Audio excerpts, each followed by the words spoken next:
السلام علیکم ورحمۃ اللہ وبرکاتہ۔ ناظرین کرام خوش آمدید کہتے ہیں کیو ٹی وی کی لائیو نشریات ماہ رمضان مبارک کے تعلق سے، اور یہ پروگرام ہے دورہ ترجمہ قرآن کا۔ قرآن حکیم کا ترجمہ اور تشریح مختصر انداز سے ہم سمجھنے کی کوشش کر رہے ہیں۔ سورۃ الحج کا ہم نے مطالعہ شروع کیا ہے اور اس میں مکی اور مدنی دونوں صورتوں کے مضامین شامل ہیں۔ اس وقت جو آیات زیر مطالعہ میں اکثر غالب موضوع آخرت کے حوالے سے ہے۔ سورہ حج کی آیت نمبر 5 سے مطالعہ شروع کر رہے ہیں۔ اعوذ باللہ من الشیطان الرجیم، بسم اللہ الرحمن الرحیم۔ یا ایہا الناس ان کنتم فی ریب من البعث، اے انسانوں اگر تم قیامت کے دن جی اٹھنے کے بارے میں شک میں مبتلا ہو، فإنا خلقناکم من تراب، پس ہم نے تمہیں سوچو مٹی سے پیدا کیا، ثم من نطفۃ، پھر نطفے سے پیدا کیا، ثم من علقۃ، پھر علقہ جمع ہوا خون اس سے پیدا کیا، ثم من مضغہ، پھر گوشت کی بوٹی سے، مخلقۃ جس کی بناوٹ مکمل بھی ہوتی ہے، وہ غیر مخلقہ اور جس کی بناوٹ ادھوری بھی ہوتی ہے، لنبین لکم تاکہ ہم تمہارے لیے اپنی قدرت کو ظاہر کر دیں۔ ایک انسان مٹی سے اس کی ولادت کا معاملہ، پیدائش کا معاملہ، پہلے انسان آدم علیہ السلام مٹی سے انہیں بنایا گیا، ٹھیک ہے، اس کی بھی مدارج کا ذکر آتا ہے قرآن پاک میں۔ پھر تمام انسانوں کی پیدائش وہ مرد اور عورت کے ملاپ کے نتیجے میں نطفے قطرے کے معمولی جز سے، اور یہ غذا اس کی جسم کی انسان کی وہ مٹی ہی سے آ رہی ہوتی ہے۔ البتہ تمام انسانوں کی ولادت وہ نطفہ، حدیث مبارک میں پھر اس کی تفصیل بھی آتی ہے، تھوڑا ذکر انشاءاللہ ہم کریں گے۔ سورۃ المؤمنون کے آغاز میں وہاں بھی مراحل کو اللہ تعالیٰ نے بیان فرمایا، تو نطفہ، علقہ اور مضغہ، کچھ وضاحت انشاءاللہ ہم سورہ مؤمنون میں کریں گے۔ یہاں ایک خاص بات آئی، جس کی بناوٹ مکمل بھی ہوتی ہے اور ادھوری بھی۔ سارے اعضاء ایک وقت میں نہیں مکمل ہوتے، سرٹن اسٹیج پر سماعت مکمل ہوتی ہے، ایک خاص ٹائم پر بصارت مکمل ہوتی ہے، تو ایک عضو کی تکمیل ہو چکی ہوتی ہے اور کوئی اور عضو وہ ابھی مرحلے میں ہوتا ہے تکمیل کے۔ ایک ایک باریک بینی کے ساتھ بات اللہ تعالیٰ ایمبریولوجی کے حوالے سے عطا فرما رہا ہے۔ کچھ بات سورہ مومنون میں انشاءاللہ فرمایا، لنبین لکم تاکہ ہم تمہارے لیے اپنی قدرت کو ظاہر کریں۔ تم آخرت کے منکر ہو، قیامت کے دن دوبارہ کھڑے ہونے کے بارے میں منکر ہو، ارے اپنی تخلیق کے مراحل کو تو دیکھو، کس طرح اللہ نے تمہیں بنایا، اور جس نے تمہیں پہلی مرتبہ بنایا اس کے لیے دوبارہ پیدا کرنا کیا مشکل۔ وَنُقِرُّ فِي الْأَرْحَامِ مَا نَشَاءُ إِلَىٰ أَجَلٍ مُّسَمًّى، اور ہم ماؤں کے رحموں میں جو چاہیں ایک مدت تک ٹھہراتے حمل کی صورت میں، یوٹرس میں، ثُمَّ نُخْرِجُكُمْ طِفْلًا، پھر ہم تمہیں نکالتے ہیں بچے کی صورت میں، لِتَبْلُغُوا أَشُدَّكُمْ تاکہ تم اپنی جوانی کو پہنچو، وَمِنْكُمْ مَن يُتَوَفَّى اور تم میں سے کوئی طبعی عمر سے قبل وفات دے دیا جاتا ہے، وَمِنْكُمْ مَن يُرَدُّ إِلَىٰ أَرْذَلِ الْعُمُرِ اور تم میں سے کوئی پہنچتا ہے نکمی عمر تک، لِكَيْ لَا يَعْلَمَ مِن بَعْدِ عِلْمٍ شَيْئًا تاکہ بہت کچھ جاننے کے بعد بھی کچھ نہ جانے۔ اللہ اکبر کبیرہ، جس کو چاہے بچپنے میں اللہ موت دے دے، جس کو چاہے جوانی میں دے، جس کو چاہے بڑھاپے میں اور جس کو چاہے نکمی عمر میں، اللہ محفوظ رکھے۔ جب کچھ سمجھ نہیں آتا، عقل معوف ہو جاتی ہے، میموری لاس ہو جاتی ہے، ضد بڑھ جاتی ہے، ایسی نکمی عمر سے تو اللہ کے رسول علیہ السلام نے پناہ تک مانگی ہے۔ وَأَعُوذُ بِكَ مِنْ أَرْذَلِ الْعُمُرِ اور اللہ میں تیری پناہ میں آتا ہوں نکمی عمر سے۔ یہ دعا ہمیں بھی کرنی چاہیے، لیکن یہ تخلیق انسانی کے مراحل اور مدارج کا ذکر کر کے اللہ تعالیٰ اپنی قدرت کا اظہار فرما رہا ہے، جو یہ کر رہا ہے وہ تمہیں دوبارہ زندہ کرنے پر بھی قادر۔ اب زمین کا بیان، وَتَرَى الْأَرْضَ حَامِدَةً فَإِذَا أَنزَلْنَا عَلَيْهَا الْمَاءَ اهْتَزَّتْ وَرَبَتْ وَأَنبَتَتْ مِن كُلِّ زَوْجٍ بَهِيجٍ اور تم زمین کو دیکھتے ہو اے مخاطب، وہ خشک پڑی ہوتی ہے، پھر جب ہم اس پر بارش برساتے ہیں وہ تر و تازہ ہو جاتی ہے، ابھر آتی ہے اور اگا لاتی ہے ہر قسم کا جوڑا رونقدار، یعنی نباتات کا۔ نباتات میں بھی جو ہے وہ جوڑے ہیں، پیئرز ہیں، اللہ تعالیٰ بیان فرماتا ہے قرآن حکیم اور مقامات پر بھی۔ تو زمین مردہ، زندگی دینے والا کون؟ اللہ۔ تم مر جاؤ گے، زندگی دینے والا کون؟ اللہ۔ ذَلِكَ بِأَنَّ اللَّهَ هُوَ الْحَقُّ وَأَنَّهُ يُحْيِي الْمَوْتَى وَأَنَّهُ عَلَى كُلِّ شَيْءٍ قَدِيرٌ، یہ اس لیے کہ بے شک اللہ ہی الحق ذات ہے، اور یہ کہ وہ مردوں کو زندگی عطا فرماتا ہے، اور یہ کہ وہ ہر شے پر قدرت رکھنے والا ہے۔ وَأَنَّ السَّاعَةَ آتِيَةٌ لَا رَيْبَ فِيهَا اور یہ کہ بے شک قیامت آنے والی ہے، اس میں کوئی شک نہیں۔ وَأَنَّ اللَّهَ يَبْعَثُ مَن فِي الْقُبُورِ اور یہ کہ اللہ اٹھائے گا ان کو جو قبروں میں ہیں۔ اب مشرکین کا رد ہو رہا ہے، ان کے پاس کوئی دلیل شرک کے لیے نہیں ہے۔ وَمِنَ النَّاسِ مَن يُجَادِلُ فِي اللَّهِ بِغَيْرِ عِلْمٍ وَلَا هُدًى وَلَا كِتَابٍ مُبِينٍ اور لوگوں میں کوئی ایسا بھی ہے جو اللہ تعالیٰ کے بارے میں جھگڑا کرتا ہے بغیر کسی علم کے اور بغیر کسی دلیل کے اور بغیر کسی روشن کتاب کے۔ ثانی عطفی لیضل عن سبیل اللہ، تکبر سے اپنی گردن موڑتے ہوئے تاکہ اللہ تعالیٰ کے راستے سے روکنے گمراہ کرنے کی کوشش کرے۔ لہ فی الدنیا خزی ونذیق یوم القیامت عذاب الحریق، اس کے لیے دنیا میں رسوائی ہے اور ہم اسی روز قیامت جلتی آگ کا عذاب چکھائیں گے۔ اول تو شرک کے لیے کوئی دلیل نہیں، اور یہ مشرک اور کفار لوگوں کو گمراہ کرنے کی کوشش میں لگیں، دنیا اور آخرت میں ذلت کا معاملہ اور جلنے کا عذاب ان کے لیے ہوگا۔ اللہم اجرنا من النار، اے اللہ ہم سب کو آگ کے عذاب سے محفوظ فرما۔ ذالک بما قدمت یداک وان اللہ لیس بظلام للعبید، یہ ہے اس وجہ سے اے مخاطب جو تو نے اپنی کمائی اپنے ہاتھوں سے آگے بھیجی، اور بے شک اللہ سبحانہ وتعالیٰ بندوں پر کچھ بھی ظلم فرمانے والا نہیں۔ جہنم کے انگارے بندہ خود تیار کر رہا ہوتا ہے، اللہ کسی پر ظلم کرنے والا نہیں ہے۔ منافقانہ طرز عمل کا ذکر ہے اگلی آیت میں، وَمِنَ النَّاسِ مَن يَعْبُدُ اللَّهَ عَلَى حَرْفٍ، اور لوگوں میں سے کوئی ایسا بھی جو کنارے پر رہ کر اللہ تعالیٰ کی بندگی کرتا ہے۔ وہ سوشل ڈسٹینسنگ آئی تھی نا، keep at a safe distance, ذرا دور دور رہ کر کنارے پر رہ کر اللہ کی بندگی کرتا ہے۔ فَإِنْ أَصَابَهُ خَيْرٌ اطْمَأَنَّ بِهِ، پھر اگر اس سے بھلائی پہنچ جائے تو اس سے اطمینان پا لیتا ہے اور مطمئن ہو جاتا ہے، چلو بھئی خود کچھ نیکی کی تو مجھے کچھ ملا بھی، اطمینان مل گیا، مال غنیمت، اس طرح کی باتیں، خیر وہ مدنی دور کے مسائل ہیں۔ وَإِنْ أَصَابَتْهُ فِتْنَةٌ انقلب عَلَى وَجْهِهِ، اور اگر کوئی آزمائش پہنچ جائے تو اپنے منہ کے بل پلٹ جاتا ہے، ذرا مشقت آتی، ذرا مشکل بات آتی، ذرا ایسا حکم آئے جان مال لگانے کی بات ہو تو وہ بھاگ جائے گا۔ مراد یہ کہ منافق دنیا پرست ہوتا ہے، اپنے نقصان کو چاہتا ہے کہ مجھے کوئی نقصان نہ پہنچے، اور اپنے فائدے کے لیے جو ہے وہ اس کی رال ٹپکتی رہتی ہے، وہ کردار والا نہیں ہوا کرتا۔ یہ مضمون مدنی دور کا ہے جو ہم زیادہ پڑھ کے آئے ہیں اور آئندہ بھی پڑھیں گے انشاءاللہ تعالی، البتہ مکی دور میں اس کا ذکر کر کے آئندہ کے اس حوالے سے متنبع بھی کیا گیا ہے۔ فرمایا خسرت دنیا والآخرہ، دنیا اور آخرت کے خسارے میں رہا، ذالک هو الخسران المبین، یہی ہے واضح خسارہ۔ اچھا، اس پر ایک جملہ سورۃ البقرہ میں پیش کیا گیا تھا، میٹھا میٹھا ہپ ہپ، کڑوا کڑوا تھو تھو، آسان لگا تو لے لیا، مشکل لگا تو چھوڑ دیا۔ یہ طرز عمل تو ہمارے ہاں بھی دکھائی دیتا ہے، کچھ حکم مان لیا، کچھ حکم چھوڑ دیا، جو اچھا آسان لگا اس پر عمل کر لیا، جو مشکل لگا چھوڑ دیا۔ تو یہ میری مرضی کی فالوئنگ ہے نا، اللہ کے حکم کی فالوئنگ تو نہیں۔ اللہ تو کہتا ہے ادخلوا فی السلم کافہ، اسلام میں پورے کے پورے داخل ہو جاؤ۔ البقرہ آیت نمبر 208، حکم کے تابع ہونا ہے، آسانی ہو یا مشکل، دل آمادہ ہو یا نہ، حکم کے تابع ہونا ہے، یہ ہے اسلام کی روش جس کا ہم سے تقاضا ہے۔ اور منافقین کا معاملہ کیا ہے؟ مرضی کے تابع ہوتے، دل کرے گا تو آئیں گے، دل کرے گا تو نہیں آئیں گے، اچھا لگے تو لیں گے، مشکل لگے گا تو چھوڑ دیں گے، آسان لگے گا تو عمل کریں گے، مشکل لگے گا تو چھوڑ دیں گے۔ تو یہ نفس کی پرستش ہے، یہ اللہ کی عبادت نہیں ہے۔ یدعو من دون اللہ ما لا یضرہ وما لا ینفعہ، وہ اللہ کے سوا پکارتا ہے اس کو جو نہ اسے نقصان پہنچا سکے اور نہ اسے نفع پہنچا سکے۔ ذالک هو الضلال البعید، یہی ہے انتہائی درجے کی گمراہی۔ یدعو لمن درہ اقرب من نفعی، وہ اسے پکارتا ہے جس کا نقصان اس کے نفع سے زیادہ قریب ہے۔ لبئس المولا ولبئس العشیر، بے شک برا ہے یہ دوست اور برا ہے یہ ساتھی۔ جو شیطان کی پیروی میں لگا، نفس کی پرستش کے اندر لگ گیا، وہ نقصان کے اندر ہی پڑے گا۔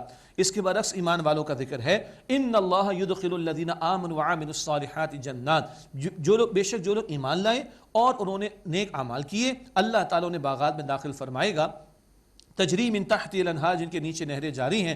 ان اللہ یفعل ما یرید، بے شک اللہ تعالیٰ جو چاہتا ہے وہ کرتا ہے۔ اللہ تعالیٰ ہم سب کو جنت الفردوس عطا فرمائے۔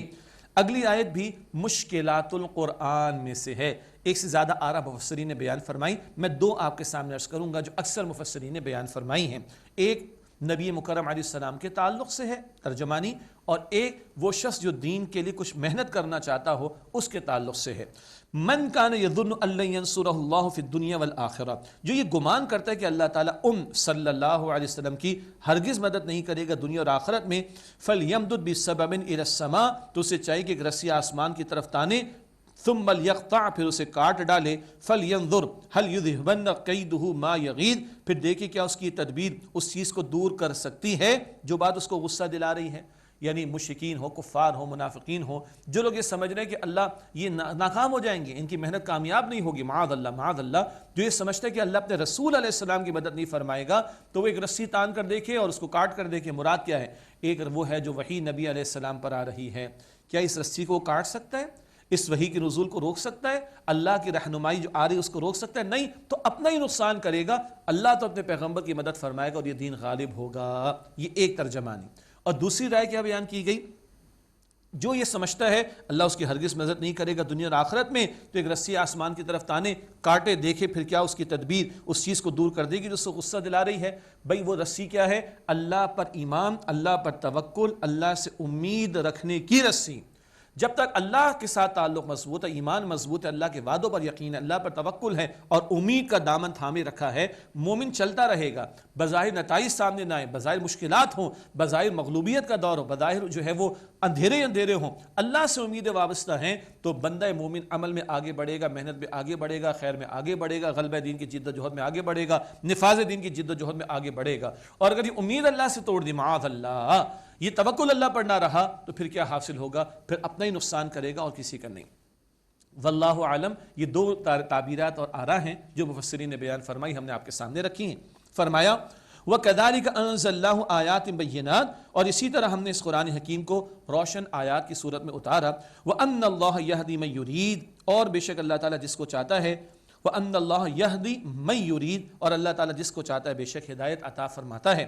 ان الذين آمنوا والذين هادوا والصابئين والنصارى والمجوس والذين اشركوا، بے شک 6 گروہ کا ذکر ہے، بے شک جو لوگ ایمان لائے اور جو یہودی ہوئے، جو ستارہ پرست ہیں اور نصارہ اور آتش پرست اور مشرکین، ان اللہ یفصل بینہم یوم القیامہ، بے شک اللہ سبحانہ وتعالی قیامت کے دن ان کے درمیان فیصلہ فرما دے گا۔ ان اللہ علی کل شیء شہید، بے شک اللہ ہر شے پر گواہ ہے۔ اصل فیصلے بالآخر آخرت میں ہو جائیں گے۔ الم تر ان اللہ یسجد له من فی السماوات ومن فی الارض والشمس والقمر والنجوم والجبال والشجر والدواب وکثیر من الناس، کیا تم نے نہیں دیکھا اے مخاطب کہ اللہ تعالیٰ کے لیے سجدہ کرتا ہے جو بھی آسمانوں میں اور زمین میں ہے، اور سورج اور چاند اور ستارے اور پہاڑ اور درخت اور چوپائے اور بہت سے انسان بھی، وَكَثِيرٌ حَقَّ عَلَيْهِ الْعَذَابُ، اور بہت سے ایسے ہیں کہ ان پر عذاب کا فیصلہ ثابت ہو چکا۔ وَمَن يُهِنِ اللَّهُ فَمَا لَهُ مِن مُكْرِمٍ، اور جسے اللہ تعالیٰ ذلیل کرنے کا فیصلہ فرما دے اس کے لیے کوئی عزت دینے والا نہیں۔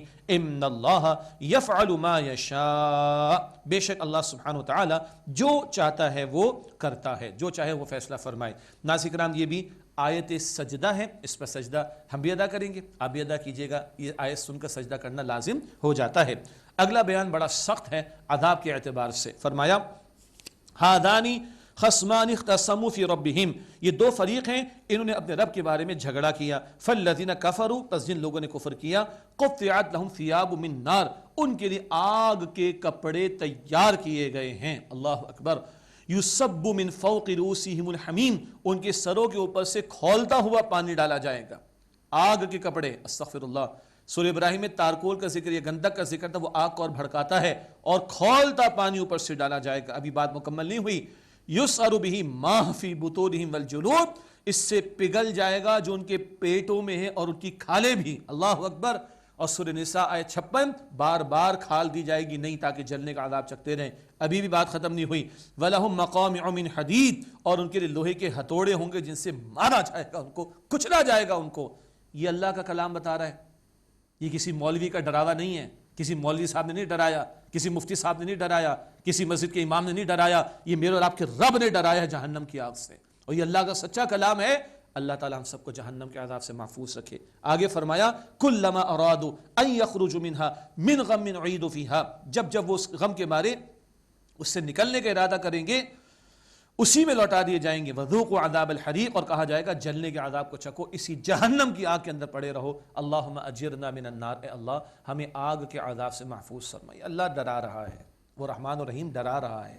ڈریں تاکہ ان حرکتوں سے بچیں جو کرتوت جہنم کی طرف لے جانے والے۔ ہاں، جو ڈراتا ہے وہ خوشخبری بھی سناتا ہے، جو ڈراتا ہے وہ بشارت بھی دیتا ہے۔ اب آئیے بشارت بھی سن لیں۔ ایک مزاج ہے لوگ ڈراتے بہت ہیں، بھائی پورا قرآن پڑھ رہے ہیں، ڈراوے آ رہے تو ڈراوا بیان کر رہے ہیں، آگے جنت کا ذکر آ رہا ہے جنت کا ذکر بھی کر رہے ہیں۔ کوئی دل کا چور تو نہیں ہے کہ کرتوت ایسے ہیں کہ تو جہنم کی طرف لے جانے والے ہیں، اس لیے ریئیکشن ہی آ رہا ہے، ڈرایا بہت جاتا ہے۔ پورا قرآن پڑھ رہے ہیں بھائی، پورا قرآن پڑھ رہے ہیں، اس لیے میں کہہ رہا ہوں اب سنیں، اب بشارت کا بیان، اب جنت کا پیارا تذکرہ آ رہا ہے۔ اللہ تعالیٰ ہم سب کو جنت الفردوس عطا فرمائے اور جہنم سے اللہ تعالیٰ ہم سب کی حفاظت فرمائے۔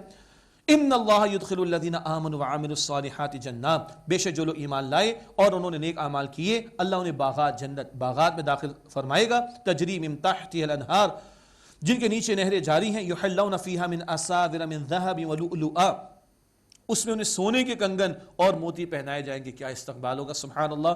وَلِبَاسٌ فِيهَا حَرِيرٌ, اور اس میں ان کا لباس ریشم کا ہوگا. ادھر دنیا میں مردوں کے لیے سونا گولڈ حرام, پیور سلک پیور ریشم خالص ریشم حرام, ادھر چھوڑ دو, ادھر جنت کا گولڈ لے لو, سبحان اللہ, جنت کا ریشم لے لو, سبحان اللہ, ان امیجنیبل, جس کا تصور بھی ممکن نہیں. وَهُدُوا إِلَى الطَّيِّبِ مِنَ الْقَوْلِ وَهُدُوا إِلَى صِرَاطِ الْحَمِيدِ, اور انہیں ہدایت کر دی جائے گی پاکیزہ بات کی طرف, اور ہدایت کر دی جائے گی اس اللہ تعالیٰ کے راستے کی طرف جو تعریفوں کے لائق ہے. اس دنیا میں صراط مستقیم, اور پھر ادھر اس پر چلتے چلتے جنت اللہ انہیں عطا فرمائے گا. اللہم انا نسألک جنت الفردوس, اے اللہ ہم تجھ سے جنت الفردوس کا سوال کرتے ہیں. اگلی آیات ان میں حج اور قربانی کا ذکر آ رہا ہے, اور تقریباً ہم انشاءاللہ تعالیٰ آگے دیکھیں گے آیت نمبر 37 تک جو بیان آ رہا ہے وہ حج اور قربانی کے تعلق سے, اور یہ مدنی صورتوں کے مضامین اس مقام پر آ رہے ہیں. اس سے صورت کو ہم نے, ہمارے استاد ڈاکٹر اسرار صاحب نے برزخی مزاج کی صورت بھی کہا. مکی دور کے مضامین بھی آ چکے, اب مدنی دور کے مضامین. ان الذين كفروا يصدون عن سبيل الله والمسجد الحرام الذي جعلناه للناس سواء العاكف فيه والباد, بے شک جن لوگوں نے کفر کیا اور وہ روکتے ہیں اللہ تعالیٰ کے راستے سے اور بیت اللہ سے, مسجد حرام سے, جسے ہم نے مقرر کیا تمام لوگوں کے لیے, اس میں رہنے والے اور باہر سے آنے والے حقوق میں سب برابر ہیں. یہاں پر تفصیل ہے اور فقہاء نے اس پر کلام کیا. اصولی ایک بات کیا ہے, جو مقامات مناسک ہیں, مناسک حج کے مقامات, ان پر سارے مسلمانوں کا برابر کا حق ہے ایک, اور پھر حج کے موقع پر آنا, عمرے کے موقع پر آنا, یہاں پر آنے والے حقوق میں سب برابر ہیں. ان کے ساتھ زیادتی کا معاملہ نہ ہو, لوٹ مار کا معاملہ نہ ہو, اذیت پہنچانے کا معاملہ نہ ہو, اس کی طرف توجہ دلائی جا رہی. باقی کچھ تفصیلات ہیں, فقہی آراء ہیں, وہ بھی تفاصیل میں دیکھیے گا. آگے فرمایا وَمَن يُرِدْ فِي بِإِلْحَادٍ بِظُلْمٍ نُذِقْهُ مِنْ عَذَابٍ أَلِيمٍ, اور جو اس میں ظلم کے ساتھ گمراہی کا ارادہ کرے گا ہم اسے دردناک عذاب کا مزہ چکھائیں گے. وَإِذْ بَوَّأْنَا لِإِبْرَاهِيمَ مَكَانَ الْبَيْتِ أَلَّا تُشْرِكْ بِي شَيْئًا وَطَهِّرْ بَيْتِيَ لِلطَّائِفِينَ وَالْقَائِمِينَ وَالرُّكَّعِ السُّجُودِ, اور یاد کیجئے جب ہم نے ابراہیم علیہ السلام کے لیے خانہ کعبہ کو مقرر فرما دیا اور ہم نے حکم دیا کہ میرے ساتھ کسی کو شریک نہ کرنا, اور میرے گھر کو پاک رکھنا طواف کرنے والوں کے لیے اور قیام کرنے والوں کے لیے, اور ورکع السجود, رکوع سجدہ کرنے والوں کے لیے. ایسے ہی موضوعات البقرہ میں آ چکے, وہی یہاں پر آ گئے. اللہ کے گھر کو پاک صاف رکھنا اور شرک سے پاک رکھنا اور صاف ستھرا رکھنا ظاہری اعتبار سے بھی, طواف کرنے والوں کے لیے, قیام کرنے والوں کے لیے, رکوع سجدہ کرنے والوں کے لیے.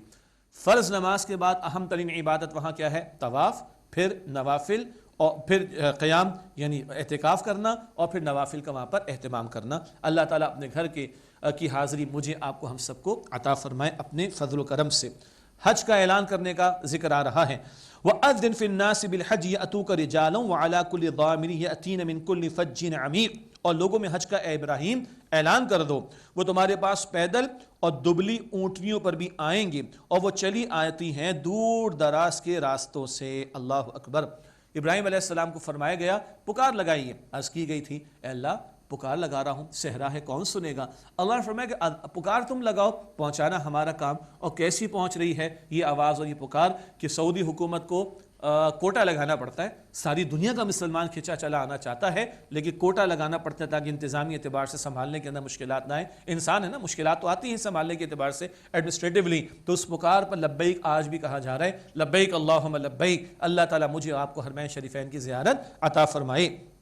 یہاں فرمایا جا رہا ہے دور دراز سے وہ لوگ چلے آئیں گے, نوٹیوں پر سوار ہو کر چلے آئیں گے. کیوں؟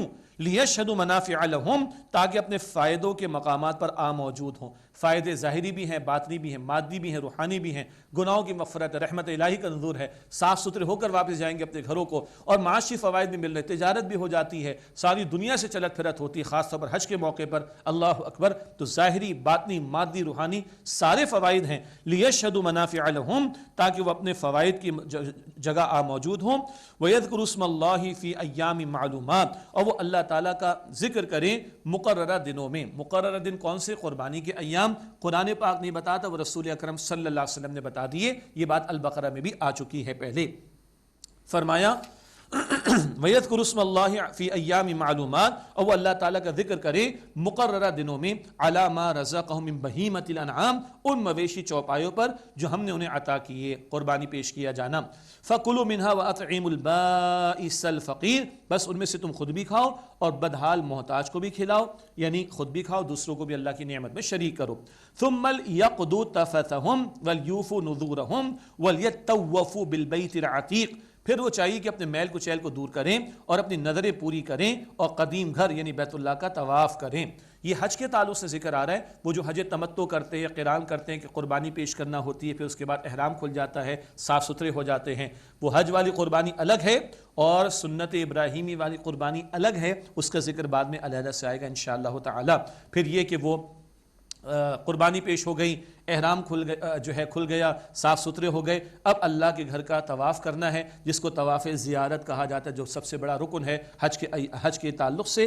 ذالک وَمَن يُعَظِّمْ حُرُمَاتِ اللَّهِ، یہ ہے حکم، یعنی دوبارہ کر دوں کہ طواف زیارت بھی بہت بڑا رکن ہے حج کے مناسک میں، جو شامل ہے تو طواف زیارت کرنے کا ذکر آ گیا۔ ذالک وَمَن يُعَظِّمْ حُرُمَاتِ اللَّهِ، معاف کیجیے گا، یہ تو حکم ہوا، اور جو اللہ کی حرمات یعنی اس کے شعائر اور نشانیوں کی تعظیم کرے گا، فَهُوَ خَيْرٌ لَهُ عِنْدَ رَبِّهِ، تو وہ تعظیم کرنا اس کے رب کے نزدیک اس کے لیے بہتر ہے۔ وَأُحِلَّتْ لَكُمُ الْأَنْعَامُ إِلَّا مَا يُتْلَى عَلَيْكُمْ، اور تمہارے لیے مویشی حلال کر دیے گئے سوائے ان کے جو تم پر تلاوت کر کے بتا دیے گئے کچھ حرمتیں ہیں، وہ سورہ مائدہ میں بھی تھوڑا ذکر آ چکا ہے۔ فَاجْتَنِبُوا الرِّجْسَ مِنَ الْأَوْثَانِ وَاجْتَنِبُوا قَوْلَ الزُّورِ، بس تم بچو بتوں کی گندگی سے اور بچو جھوٹی بات سے۔ جھوٹ اتنی بڑی برائی ہے کہ بتوں سے بچنے کا ذکر کرتے ہوئے جھوٹ سے بچنے کا ذکر کیا جا رہا ہے۔ اللہ اکبر، اس میں جھوٹی باتیں، جھوٹے عقائد، جھوٹی قسمیں، جھوٹے وعدے، یہ سب شامل ہیں۔ تو بتوں کی گندگی سے بچو اور جھوٹی بات سے بچو۔